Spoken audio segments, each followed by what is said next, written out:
Hello, New York Giants fans, and welcome to a new edition of the Valentine's Views podcast here on YouTube. Please like, share, and subscribe to support the channel. The Hall of Fame candidacy of New York Giants quarterback Eli Manning is front and center as we get closer and closer to Super Bowl Sunday. And of course, that candidacy is probably the most divisive thing ever about the career of Eli Manning, a guy who never made any waves of controversy throughout his playing career.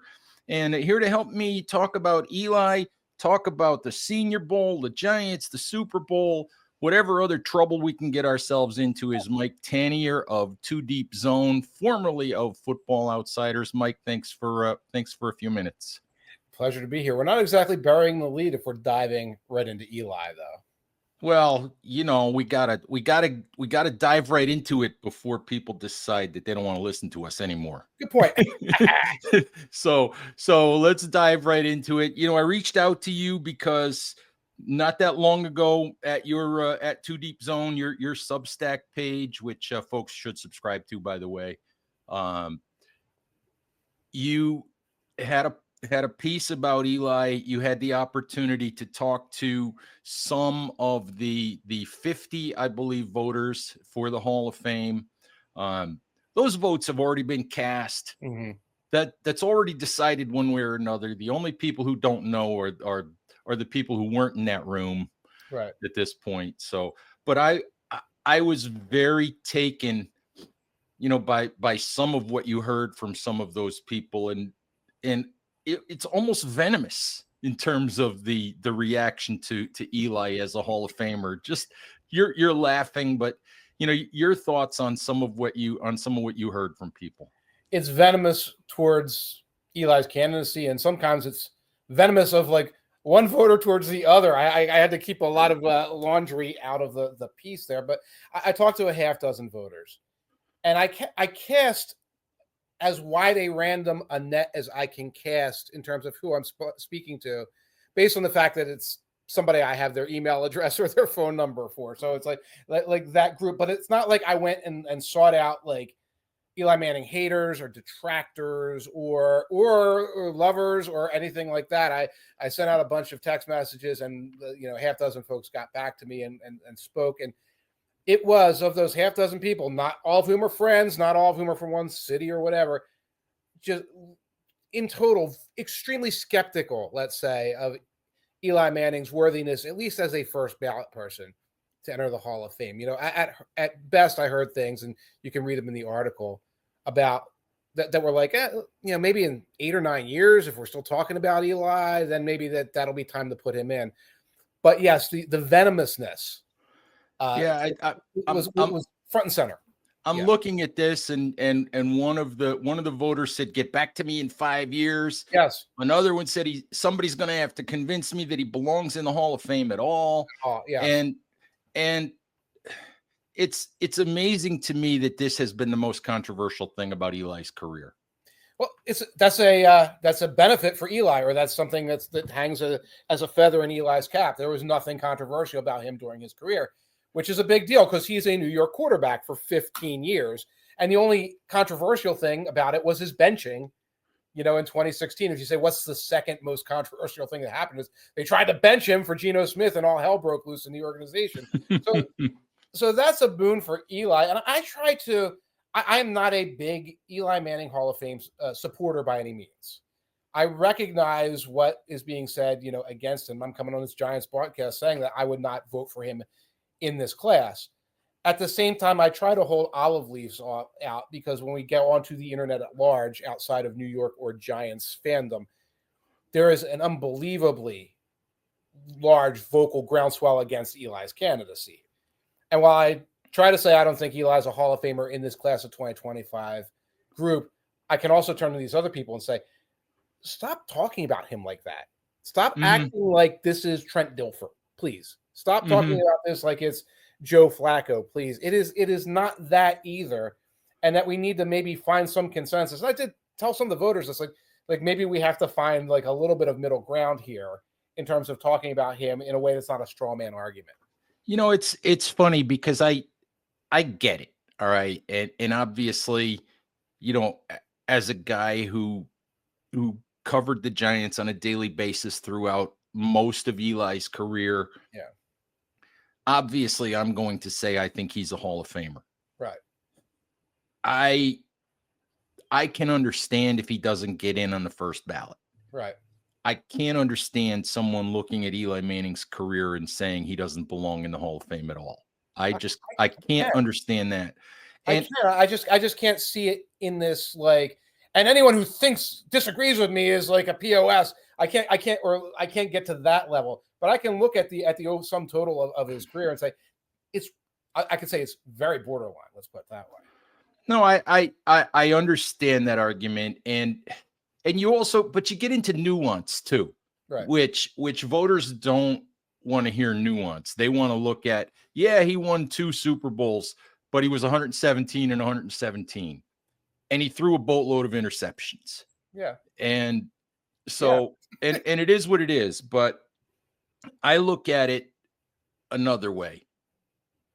He wins 3 Super Bowls if Plaxico Burress doesn't put a bullet in his leg in 2008. He probably wins 3 Oh, Super come Bowls. on. We're going to go there. We're going to No. give him Super Bowl rings for seasons. Where what was that, a 10th season? Well, the other Plaxico Burress gets him into a 3rd Super Bowl and he wins it. I think that's the best team that he ever played on. That 2008 team. I don't remember what the record was, 11-1 or something when all of that went down. I don't remember what the record was, but I thought they were the best team in football that year. The other thing that I hate, I hate the 117 and 117 thing, because yes, we judge quarterbacks by winning and losing, and I think we judge them by winning and losing in the biggest moments. Right. But I look at it like post the 2nd Super Bowl. Do you blame Eli Manning for the fact that the Giants organization fell apart? I think the Giants organization may have cost Eli Manning an easy path to the Hall of Fame, but I don't think Eli did that to himself. I And would that's also argue that the Giants organization gave him the path to those 2 Super Bowls by building these phenomenal defenses that were able to get out there. And, through the playoffs and into the Super Bowl, the Giants organization gave him Justin Tuck and Michael Strahan and Kiwanuka and Coughlin. So that can be a double-edged sword. I don't like it being used as 117, that proves he's a piece of crap. And yeah, there's like 4 years at the end of his career and 2 in the front where he's starting for a bad team. But in the middle of that, the organization builds these teams that gives them an opportunity to succeed. Absolutely. No, I get it. And I think where I land on it, I think, is I won't be surprised at all if he doesn't get in this year. Although I found it really interesting that the Hall of Fame put out something on social media the other day promoting the Hall of Fame announcement, and front and center in the graphic for that, the largest photo was Eli Manning. And I don't know if we read anything into that, but I found it really interesting. I wouldn't read into it too far, but no, he's just like us. He gets attention, generates the traffic. It's the reason I led with Eli Manning and not Marshall Yanda, is because he generates the traffic. I'll look at it this way. I'm going to take Matthew Stafford as an example. You take Matthew Stafford and you're like, well, he won led a team to a Super Bowl a couple of years ago. Let's say he was in this year's Super Bowl and then they win. And it's like, well, would you consider Matthew Stafford a Hall of Famer? And before you say yes or no on that, because some people think he already is or whatever, think of what I'm saying here, that Matthew Stafford, to get to this Super Bowl, would have beaten the Eagles in the snow in Philadelphia, right? Right. And then had gone out there and done whatever against the Commanders. And then to win a 2nd Super Bowl this coming week would have to have led that Rams team that didn't look like a phenomenal team past Patrick Mahomes. Now, you could say that is or that isn't a Hall of Fame argument for Stafford, who already has a ring and has like 12 years of decent stats, which is kind of where Eli was. But I defy you to say something along the lines of, that wouldn't sway me, that wouldn't matter to me, I wouldn't think about that. In the moment of watching these things in real time, you would say, oh my God, remember when Stafford had that great game in the snow? And if you're supporting Eli, you go back and you say, don't dismiss 2 rings. Talk to me about victories over the Packers. Talk to me about victories over, a very good Falcons team back there. Talk about what they did in those playoff games. Because when you lived in those moments, you recognize that those are significant successes for Eli Manning, not just, well, David Tyree caught the ball off his head and that's why, which is that very dismissive argument on that end. Yeah, I think I think you have to, in sum total, like I said, I think I get it if he doesn't make it this year. Right. I won't get it if we're 5 years, 6 years down the road and we're still debating his Hall of Fame worthiness. Just out of curiosity, if you had a vote, what's your ballot this year? If I don't have my 5 in front of me. Antonio Gates would lead it off. I would probably aggressively just try to get. I'm not the greatest fan of Torrey Holt and Marshall Yanda. I mean, not Yanda. I love Yanda. I'm not the biggest fan of Torrey Holt and Reggie Wayne in the world. I want to get them off the ballot. And I don't think they're unworthy. So I would put them. Let's say I'll put one of them in there. I want Willie Anderson through. So Willie Anderson would be my 3rd. I'm drawing a blank. I don't have the list in front of me right now. So that's all right. That's all right. Jared Allen would be my 4th. Okay, and and my 5th would not be Eli Manning, because if I was going for a first ballot guy, I would either do Luke Kuechly or Adam Vinatieri, frankly. So no, I get it. That's cool. Mike, let's change gears here. As you sit in your nice comfy office there at home, you just got back from Mobile, Alabama. You just got back from the Senior Bowl. Watched a couple of practices.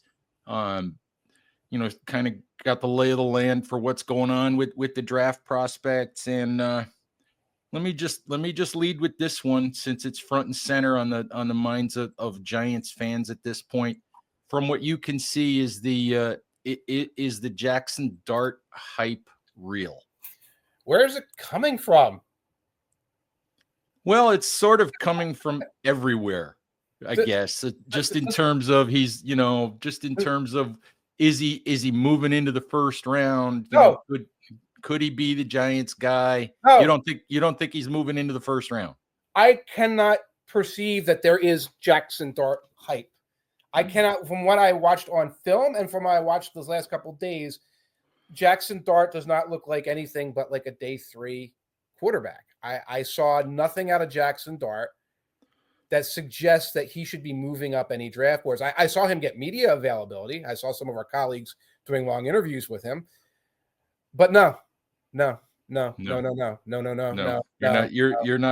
buying that. You're not buying that he's a first round pick. There was not a first round quarterback in Mobile.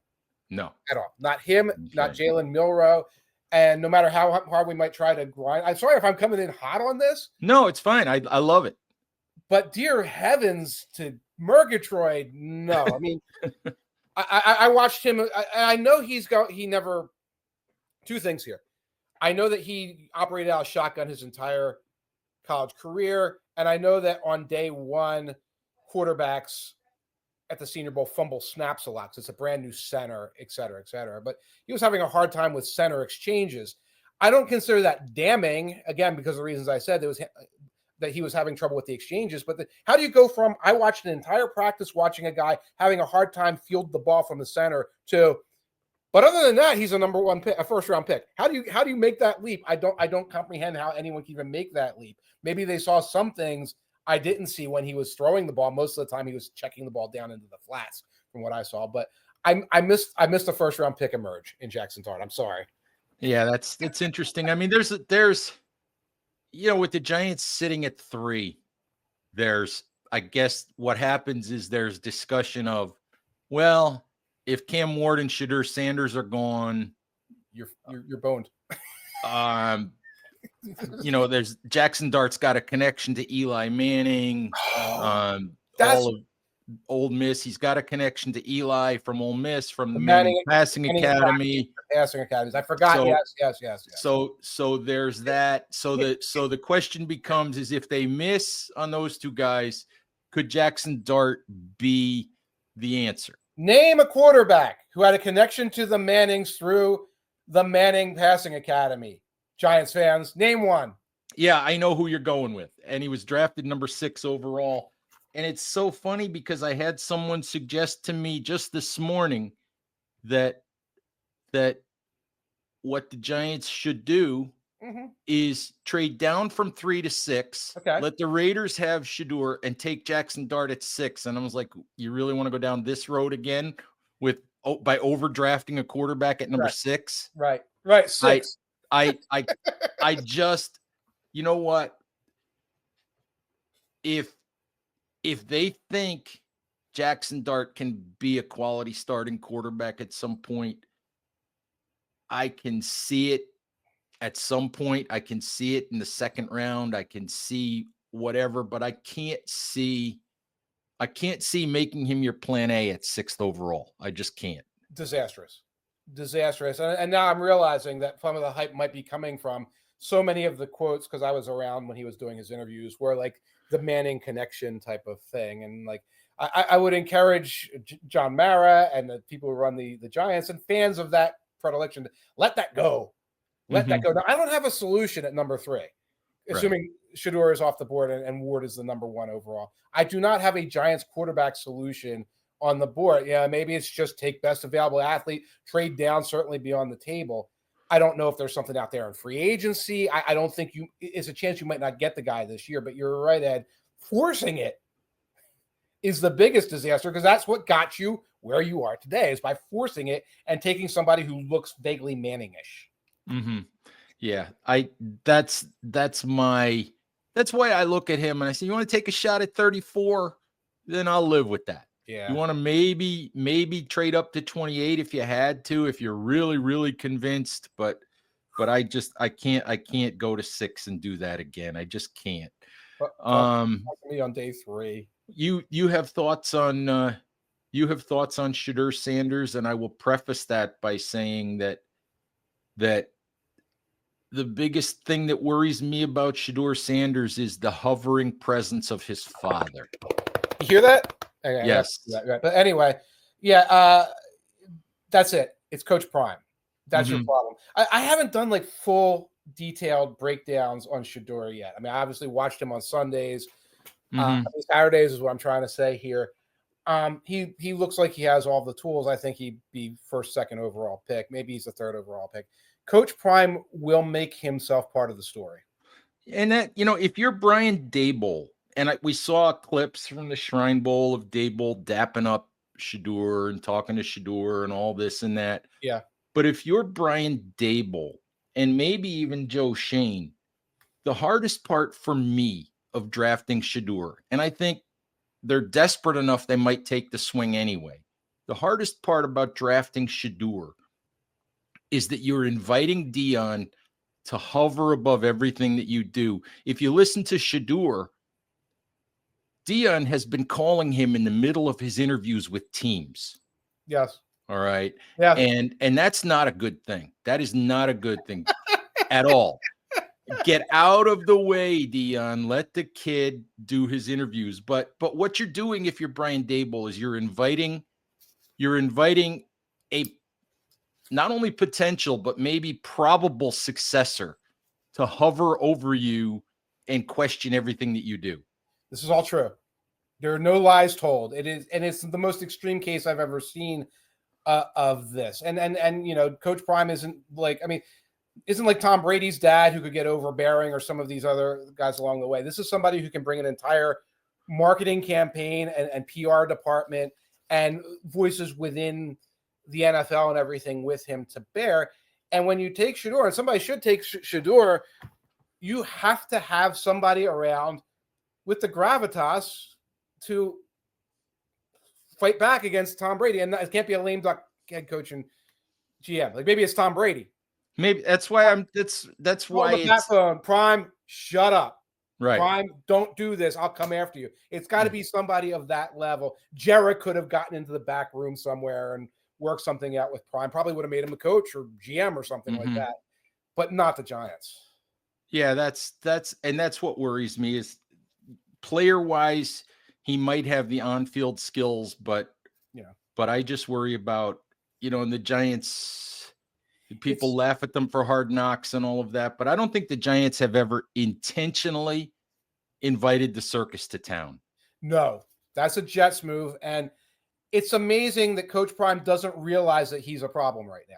The level of egomania and sort of like whatever else is going in Dion's head to think, I don't realize that it's time for me to let my son's record stand on its own.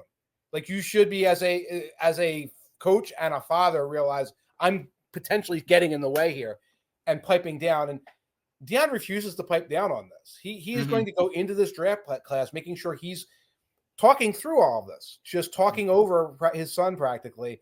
And I don't know what that means for the draft because you need quarterbacks, and he's a phenomenal young man. But it should scare a team like the Giants, the way they're structured, away. All right. Well, last thing for you, Mike. Super Bowl coming up. I'm not necessarily going to ask you to pick the game. I'm going to let you do that on your own, on your own Substack, on your own site, on your own time. But there's two ways to look at this. You can look at it like, Saquon Barkley story, the Eagles that get a second chance at the Chiefs. They deserve, all of that.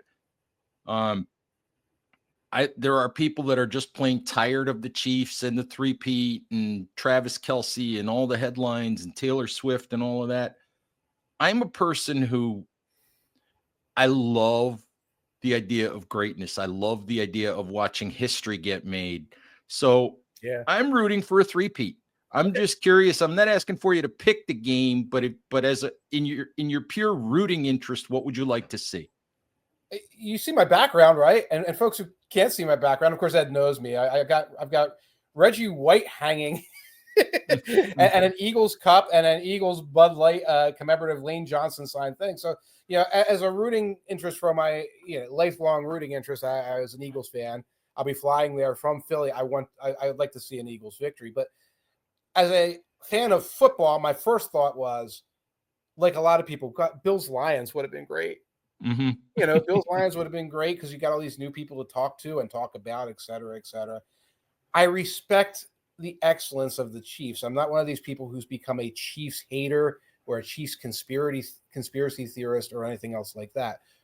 The excellence you talk about, the living through the history you talk about, is phenomenal. So I would probably be leaning towards rooting for them if they were facing a different team because I enjoy the style of football and I like a lot of the personalities on the team. From a picking standpoint, I'm glad it's this close. I'm glad this is not Chiefs Commanders where you're sending the Cinderella story guy out there against them. It's early to make picks. You're absolutely right.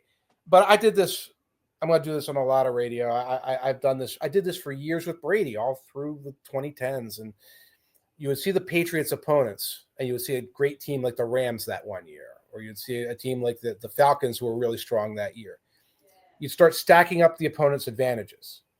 The Rams are better than the Patriots this year at running back and in the secondary and in special teams and in this and in that and in that.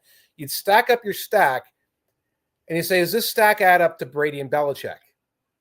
And the answer would often be maybe, maybe not, or I'm not betting on that or whatever it is. That's what we're doing right now. We did it last year with the Niners. You looked at that stack on the Niners, like that's a better team. We're doing it with the Eagles right now. It's okay. It's the same team from 2 years ago, but now they got Saquon and they got Bond and they've got some other things. Does that add up to Mahomes and Reed? And I don't know the answer yet, except that it makes me extremely reluctant to wager either my own reputation or my money against Mahomes and Reed. Absolutely. I hear you. You don't bet against Superman sometimes, right. I guess. Right. But all right. Hey, Mike, I know that you got to run, so we'll call it a day here. Thank you very, very much, folks. It's Too Deep Zone. Get yourself a subscription, make yourself a smarter football fan. So, Mike, thanks as always for the time. Thank you. Good, great to be on again. Good seeing you again too, Ed. Yeah, hey, maybe we'll see you in Indy. Oh yes. Oh yeah. Alrighty. I got to fill out the forms. Actually, I got to do that in a few minutes. So yeah. Yeah, get that done. The deadline's coming. Oh God. Okay. All right. Giants fans, thank you as always for watching. Please stay safe out there. Take care of each other, and we'll talk to you soon. Bye-bye.